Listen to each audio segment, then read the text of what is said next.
안녕, 하이진입니다.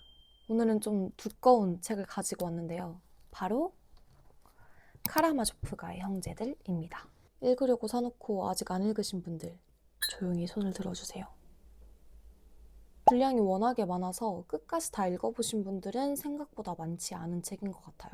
그래서 오늘은 이 영상 하나만 보셔도 전체 줄거리부터 결말까지 다 이해하실 수 있게 정리해보려고 합니다. 책을 직접 읽지 않고서는 할 수 없는 이야기들까지 다 알려드릴게요. 그래서 혹시 나중에 이 책 얘기가 나올 때 그거 나도 읽었어 하면서 자연스럽게 읽은 척 할 수 있는 방법까지도 알려드리겠습니다. 그럼 같이 한번 정리해볼까요? 자, 먼저 이 이야기의 중심에는 카라마조프 가문이 있어요. 이 가문에는 아버지와 3명의 아들이 있습니다. 먼저 아버지, 표도르 카라마조프. 이 사람은 한마디로 욕망이 많고 굉장히 무책임한 아버지입니다. 그리고 이제 여기 밑으로 첫째, 드미트리 아들이 나오는데요. 얘는 책에서는 미차라는 별명으로 더 많이 불려요. 얘는 좀 감정적이고 굉장히 충동적인 인물입니다. 그리고 둘째, 이반이 나오는데요. 이 이반은 냉철한 지식인이에요. 그리고 신을 믿지 않는 인물입니다. 그리고 마지막 셋째는 알렉세이. 얘는 책에서 알료샤라는 별명으로 더 많이 불려요. 이 친구는 신앙심이 아주 깊습니다. 신앙심이 아주 깊고 굉장히 따뜻한 인물이에요. 그리고 또 한 명이 있는데요. 또 한 명은 스메르자코프. 제가 이렇게 점선으로 표시를 해놨어요. 얘는 사실 사생아예요. 얘는 집에서 일하는 하인으로 나오지만 사실은 숨겨진 아들인 거죠. 이 친구의 성격은 굉장히 냉소적이에요. 그리고 계산적입니다. 그래서 이렇게 이 4명의 아들들을 중심으로 이야기가 진행돼요. 이 이야기의 핵심 갈등은 바로 아버지 표도르와 첫째 아들 드미트리 사이의 갈등입니다. 이 두 사람은 전부터 돈 문제로 계속 싸우고 있었고 거기에다가 그루셴카라는 여자를 동시에 사랑을 하고 있었습니다. 둘 다 좋아하는 거죠. 아빠와 아들이 같은 여자를 좋아하는 거예요.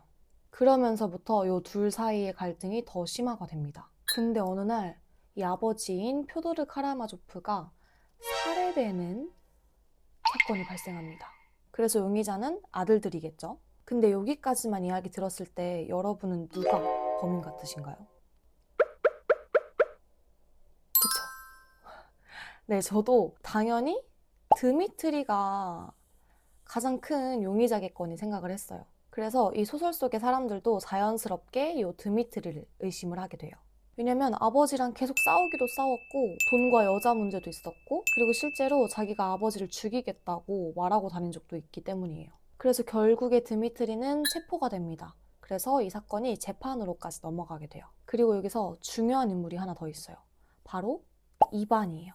이 이반의 사상이 굉장히 이 책에서 중요하게 다루어집니다.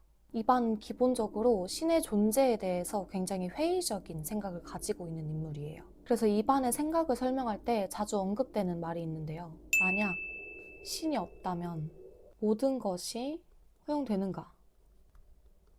이 말은 단순히 신을 믿지 않는다라는 의미보다는 조금 더 무서운 질문을 던지는 말이에요. 만약 신이 존재하지 않는다면 우리가 현재 믿고 있는 선과 악, 그리고 도덕 같은 기준도 절대적인 것이 아닐 수도 있잖아요. 그렇다면 결국엔 우리가 당연하게 생각하는 규칙이나 윤리 같은 것들도 그저 사람이 만들어낸 것뿐일지도 모르겠다라는 생각으로 이어지게 돼요. 그리고 바로 이런 생각이 나중에 이야기에서 굉장히 중요하게 작동을 합니다. 자, 그렇다면 진짜 범인은 누구인가? 이제부터는 스포가 될 수 있습니다. 바로 스메르자코프였어요.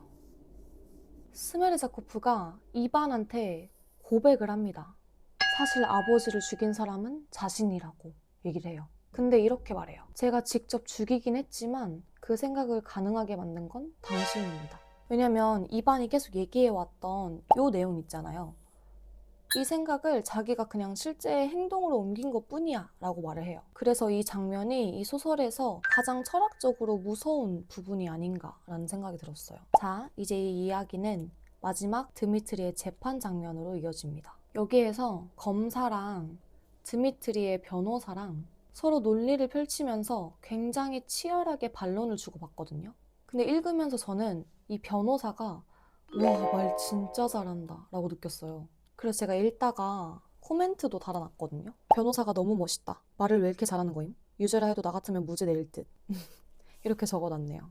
논리를 너무 차분하고 설득력 있게 풀어가니까 재판장 분위기도 점점 변호사 쪽으로 기우는 듯한 느낌이 들거든요. 근데 그걸 보고 있던 검사가 점점 열이 받았는지 자기가 계속 끼어들기 시작합니다. 이미 분위기가 넘어간 상황인데도 자꾸 이의를 제기하면서 말을 이어가려고 하는 거예요. 근데 그때의 재판장 분위기가 좀 재밌어요. 사람들이 막 수군대면서 쟤 뭐냐? 또 끼어들려고 그러네? 감히 또 이의를 제기하려고? 이런 분위기가 되거든요. 사실 읽으면서 저도 저 검사 왜 저러는 거야? 그만 좀 하지. 이런 생각을 했거든요. 그래서 제가 여기에 또 코멘트를 달아놓은 게 있어요. 아, 정말 웃기네. 그래, 넌 이제 그만 말해라. 그래서 이 소설 속 인물들도 저랑 같은 생각을 하고 있었다는 느낌이 들어서 너무 재밌게 봤던 씬이었어요. 결국 재판 결과는 드미트리에게 유죄 판결이 내려집니다. 하지만 독자들은 알고 있죠. 진짜 범인은 스메르자코프라는 거를. 근데 사실 스메르자코프가 이반한테 얘기를 하고 난 후에 자기 스스로 목숨을 끊어요. 그래서 어떻게 보면 아버지가 죽은 이유가 이반이 스메르자코프한테 한 말의 영향으로 인해서 그렇게 된 거잖아요. 그렇기 때문에 이반이 뭔가 자기의 그런 말 때문에 아버지가 죽었다라는 죄책감에 시달리게 됩니다. 그리고 이 재판 과정 내내 거의 유일하게 드미트리의 말을 끝까지 믿어준 사람은 알렉세이밖에 없어요. 그래서 알료샤가 마지막에 자기 형을 구출시키기 위한 계획을 짭니다. 그 장면을 마지막 장면으로 이야기가 끝이 납니다. 그래서 한마디로 말하면 이 소설은 그냥 아버지를 누가 죽였는가 요거를 쫓아가는 추리소설이라기보다는 인간의 죄, 그리고 도덕, 신, 책임 이런 것들을 좀 깊이 있게 이야기하는 책이라고 할 수 있겠습니다. 자, 그럼 이제 마지막으로 이 책을 아직 다 안 읽었는데도 읽은 척 하고 싶을 때 써먹을 수 있는 멘트를 알려드릴게요. 근데 난 그거 재판 장면에서 검사가 너무 짜증나더라. 말 왜 이렇게 많이 해? 근데 그걸 소설 속 인물들도 나랑 똑같이 느꼈다는 게 난 되게 재밌는 포인트였어. 라던가 아니면 근데 난 솔직히 그 스메르자코프가 진짜 좀 소름이었어. 아니 지가 죽여놓고 이반한테 책임을 떠넘겼잖아. 그래서 사장이 사람을 어디까지 밀어붙일 수 있는가 그걸 보여주는 느낌이었어. 어떠신가요? 한번 잘 유용하게 써먹을 수 있기를 바랄게요. 네, 그래서 오늘 이렇게 카라마조프가의 형제들을 줄거리 중심으로 정리를 해봤는데요. 이 책이 워낙에 분량도 많고 인물도 너무 많아요. 그리고 이름들이 다 너무 헷갈립니다. 그래서 처음에 읽으시면 좀 힘드실 수도 있겠지만 그걸 꾹 참고 보시다 보면 이야기가 굉장히 흥미롭게 진행이 되기 때문에 빠르게 읽어보실 수 있을 거예요. 앞으로도 이 책 뭔가 읽고는 싶은데 너무 어려울 것 같아서 혹은 좀 너무 귀찮아서 누가 그냥 정리해줬으면 좋겠다 하시는 책이 있으시면 저도 한번 읽어보고 차분히 정리를 한번 해보는 시간을 가져보도록 할게요. 오늘도 함께 읽어주셔서 감사드립니다. 이따 또 만나요. 안녕.